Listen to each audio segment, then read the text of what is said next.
सर्वसामान्यांच्या हक्काचा आवाज जागर जनस्थान।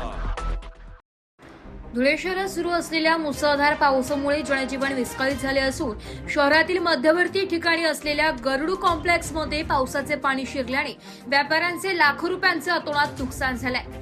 पावसाळ्यापूर्वी महापालिकेकडून करण्यात आलेली नाले सफाई योग्य प्रकारे न झाल्यानेच गटारी तुंबून ही परिस्थिती ओढवल्याचं स्पष्ट झालंय। पावसाचे पाणी थेट दुकानांमध्ये घुसल्यामुळे व्यापाऱ्यांच्या मालाची मोठी नासधूस झाली असून प्रशासनाच्या या हलगर्जीपणामुळे स्थानिक व्यावसायिक वर्गात तीव्र संताप व्यक्त केला जातोय।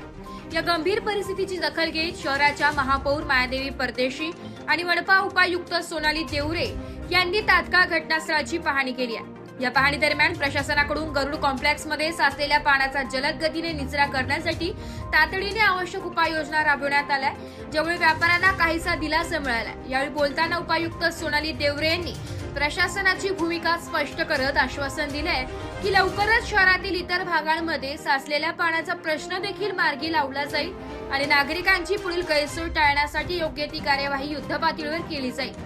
जागर जनस्थानसाठी रूपक बिरारी, धुळे। धुळे जिल्ह्याला हवामान विभागाकडून आज अतिवृष्टीचा इशारा देण्यात आला होता।